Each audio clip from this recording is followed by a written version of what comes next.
Hi, everyone. I'm Amy Kaufeld with Fox 35 Orlando, and we wanted to bring you a variety of interviews that we've been doing here on Good Day Orlando to get you through the pandemic. So here's a look at some of the experts that we've spoken to who can help make the coming weeks easier. With millions of dollars moving through the mail system right now, thieves have been very busy. Police reporting an increase in mail thefts, with senior citizens a prime target because many of them are not expecting that stimulus check. And joining us right now with how you can protect yourself is Detective Junie Thompson. He is a special investigator for the Economic Crime Task Force with Lake Mary PD. Great to see you. How are you? I'm great. How are y'all doing today? Good, thanks. All right, so let's start with some of the tactics that thieves have going. They're calling people right before the checks arrive. And what are they saying to people? Right. Well, these scams are similar to previous scams in the past. When they're calling people, it could be a call, it could be a text, it could be an email. Usually what they're trying to do is solicit information, personal information, name, date of birth, social security number, bank account number. A lot of times they're posing as a member of the federal government and just trying to trick people into providing that personal information. All right, so I see you've got your big three on the board behind you, so I want to make sure we get to all of those. What do you have as number 2 on your list? Number 2 would be in reference to the physical mail checks that are going out right now. Check your mailbox daily. Keep a lookout. In this odd time that we're all living in right now, we've got a lot of people that are still home. Check your mailbox, check it daily. Make sure no strangers are going through your mail, and look out for your neighbor as well. If you see somebody who's not your neighbor and not your local postal carrier going through your neighbor's mailbox, give your local law enforcement agency a call. Well, and at what point should you start getting nervous? Like, I know I was supposed to get a check, I didn't get it. You know, at what point should you say something's amiss here? Well, we've gotten through most, if not all, of the direct deposits at this point. So now it's going to turn to the mailed physical checks.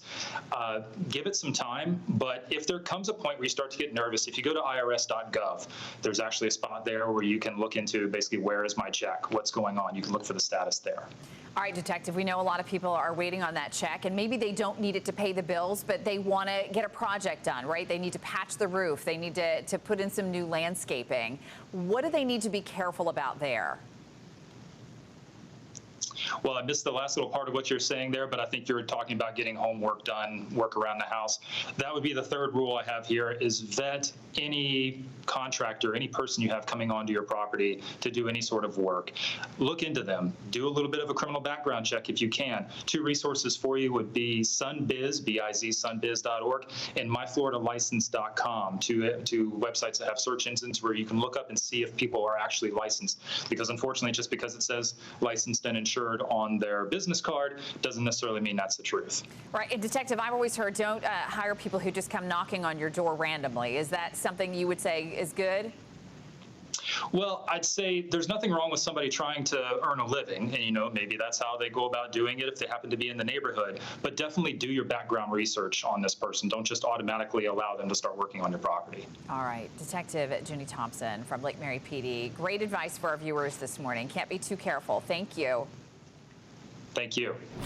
When companies do start transitioning, things are going to look a little bit different for workers who are going to be going back into the office. For many, it can be a little bit overwhelming, but experts say it is important to remember it's going to take some time to get used to the changes, not only that we've been applying to our personal lives, but to the workplace as well. Joining us now with some tips is workplace psychologist Dr. Mimi Hall. Dr. Hall, good morning. It is good to see you. Good morning. Good to see you. Good to hear you. Good to hear you. I can see you virtually, right? Well, it's so interesting because I read something somewhere that said that people, they've been more productive at home than maybe they had been at work. And maybe that's because they feel like they have to overcompensate a little bit because folks can't see them, right? At home. What are they going to have to do when they go back to the workplace? Yeah, there's a lot of readjustment. First of all, they're going to have to bifurcate their focus. On one hand, they still are thinking about things at home, their children, what's happened. And on the other hand, they have to transition back to the office and become full-time employees, put their mind in, be positive, and think about the fact that they need to be productive as well as deal with the stresses of transitioning from the house to back to the office. Stresses could they face? Because you can only imagine people have been home for weeks, right? So the adjustment is probably going to be pretty major for some people who've been used to kind of being at home and kind of having their own schedule, so to speak. Exactly. Now all of a sudden they're going to have to adjust to a schedule that that was back when they were working outside the home. They have to dress, and maybe before they didn't have to. They're dealing with situations like, oh my gosh, I'm back at the office. Do I even look good? Do I have my hair cut? Is my hair colored?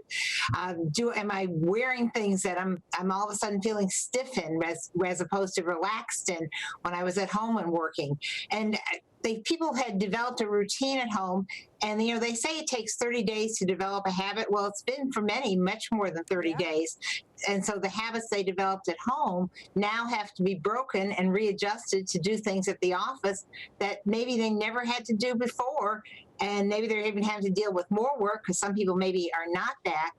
And all of that results in the fact that there's a lot of stress that's going on, which causes office conflict. The other thing, too, is when you are in an office, no matter where you work, there's a certain workplace etiquette, right? There's a certain way that you're going to act around your coworkers and your bosses and things like that. When you're at home, that's a little bit looser. So how should you approach others in your workplace who, they maybe all be coming back at the same time when you really don't know, doctor, what their circumstances were when they were at home during this pandemic? And people tend to fall into two categories. Yeah. Some tend to catastrophize things and tend to focus on the negative, and others will just tell you how wonderful everything is. And I call it the Facebook mentality. If only life could be as wonderful as people portray it on Facebook. So both sides tend to be extremes, and we have to think about the fact that most people are somewhere in the middle. It was painful working at home because they weren't used to having to do things. They had to create their own schedules. They had to deal with children being at home, dealing with school situations. And then on the other hand, there was the positive side of that. They could create their own schedule, maybe even do things at midnight that they normally had to do at 4 in the afternoon.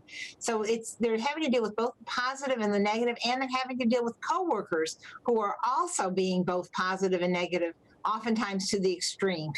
Well, very quickly, before we let you go, I do want to ask you about, this kind of notion that we have to be perfect, because we all tend to be a little bit harder on ourselves than we probably should be. Let's talk a little bit about that, about not having to be perfect when you do go back to work. That's so important. Be kind to yourself. Accept where you are. Recognize the fact that you're under stress, and realize the fact that, you're going to take time to adjust, and we don't have to be perfect, but we're going to do the best we can with what we got. And that's kind of the motto that I love for people to have. Just do the best you can with what you got. Try to stay as positive as you can. I oftentimes say fake it till you make it on that, and recognize the fact that it is going to be stressful, and everybody else is under the same stress as you are. So, do the best you can, again, with what you got. That's so true, because you don't know what somebody else is going through. Everybody's probably under the same stress. Well, really great advice. I appreciate you joining us this morning, Doctor. Thank you so much. I'm delighted. Thank you for having me. Concerns this morning about children who are coming down with a mysterious illness. Doctors are trying to figure out if it is linked to COVID-19. The cases right now are mostly in New York and New York City, and health officials say 64 children and teenagers have now been hospitalized with a serious inflammatory syndrome. Joining us right now to talk more about it is pediatrician Dr. Candace Jones. Always great to see you, Dr. Jones. How are you? I'm great. Thanks for having me. So let's talk first about what this is, right? So it's being called pediatric multi-system inflammatory syndrome. It's got a long, complicated name. What are you thinking about this? Yeah, we always use these very fancy words, but to break it down, this is a new illness. It's just been around since April, spreading across Europe, now mostly in New York State here in the U.S., and as you said, about 64 cases. So we do think that it is associated with COVID, but it's still not well understood, but that is the working belief at this time. So we are seeing children who are developing high fever, abdominal pain, inflammation in the body, which affects their organ systems like the heart. And it's mostly younger children, but older children and teens have been getting it. And the association has been made with COVID because these kids have tested positive for coronavirus or have antibodies, suggesting that the syndrome occurs after infection, and it is a result of the immune system reacting to the virus. I think one of the things that has been so crazy about this virus is all the different symptoms, right? I mean, it's almost shocking when you could talk to 5 different patients and they all have different symptoms, the loss of sense of smell, the COVID toes. I mean, all these bizarre things. Has that shocked you? Yeah, it's, we know in medicine, we have textbook definitions of things, but people are individuals. And so we're always going to have some variety when it comes to symptoms. But yes, we've definitely been adding symptoms. Even the CDC has been updating the list of symptoms on this virus. It's new. We're learning every day, and there's so much more we need to learn. Dr. Jones, we did hear a little bit of good news about this new virus that's spreading in New York, that it is very treatable. So that is good. But should parents be concerned? What do you want them to know? So first of all, this is rare. There's only been a small number of cases, even though they are serious. The children do require hospitalization, but this inflammatory process reacting to the virus is treatable. It resembles or overlaps a known condition called Kawasaki's disease, and we do know how to treat that. It is not benign. It is serious, but we do know how to treat it. And so the point for parents is to know about this, to know about the symptoms. If you see them in your child, call your pediatrician. Early detection is key, and to get them into the hospital to be taken care of. All right, you are the best. Dr. Candace Jones, thank you for being with us. Thanks for having me. It is 9:35, all new here in the 9 o'clock hour. A local pizza shop owner says he could never stop making pizzas whether he had customers or not, and so he's tossing up pizzas to deliver to first responders. Fox 35's Amanda McKenzie shares the good news this morning. You just show them a little appreciation from a local business owner. You hungry? Pizza Mia owner Salvatore Conigliero is baking Brooklyn-style pizzas to give to people on the front lines. They're working very hard to save lives, and I know the last thing they want to think of their mind right now is food.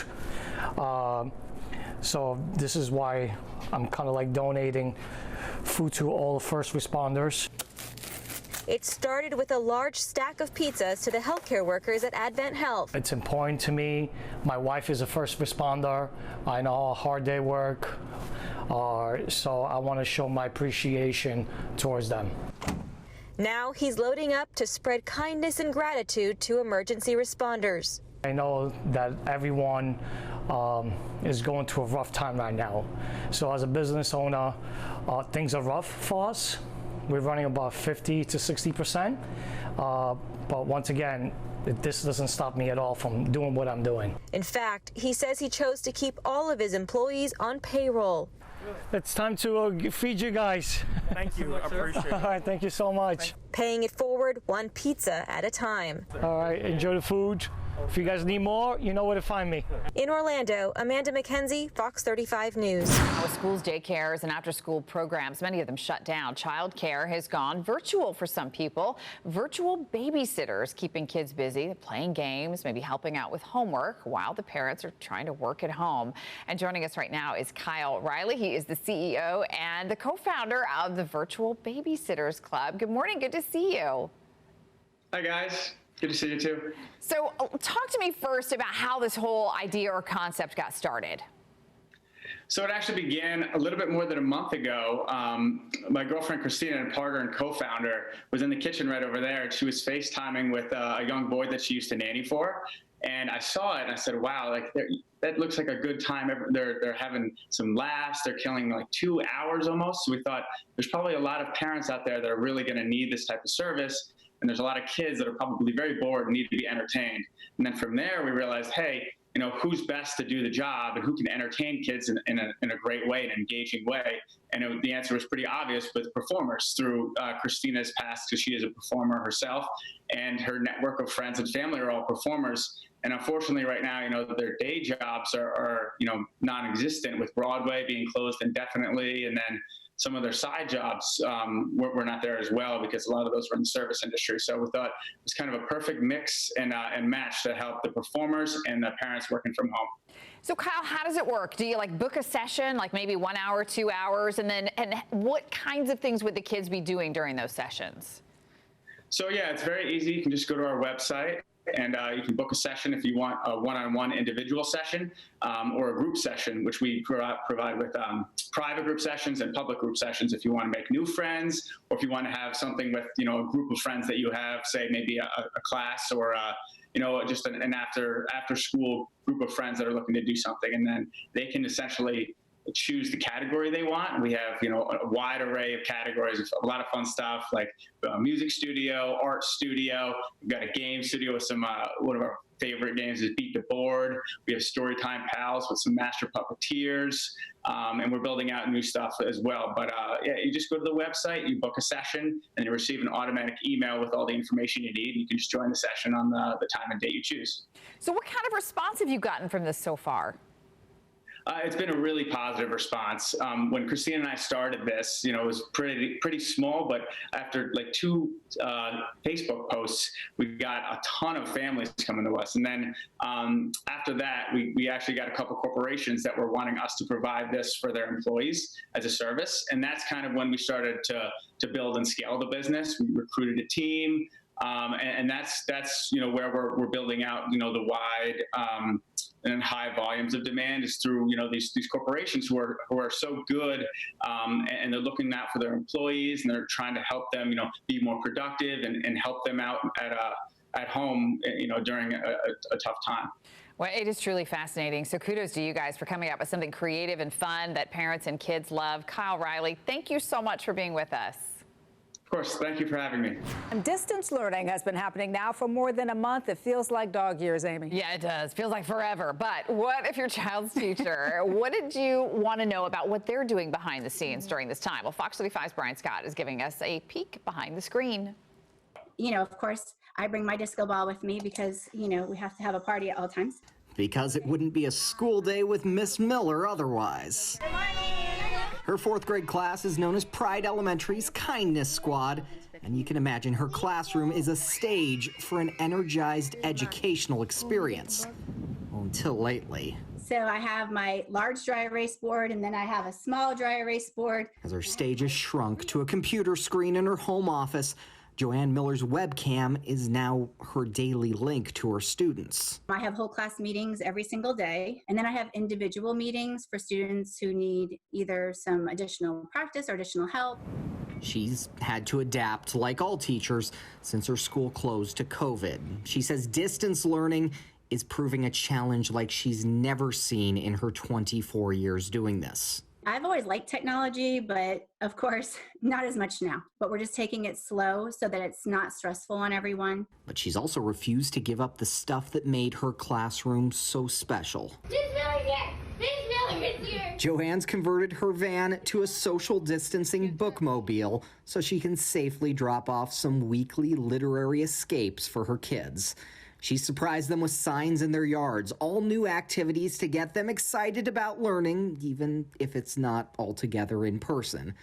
That part she misses the most, though. Not seeing them all at one time, all as a class family, is very difficult. And maybe tougher than any other distance learning challenge, but she steps up, like all of her colleagues in education right now, making this year's Teacher Appreciation Week all that much more appreciated. I have never been prouder to be a teacher than I am now. Every teacher has just stepped up to the plate and has done phenomenal work. She says that won't change. In her classroom or in her virtual one, the party goes on in Miss Miller's class. In Deltona, I'm Brian Scott, Fox 35 News. Thanks for watching, and you can come back to coronavirusnow.com for the latest stories 24/7.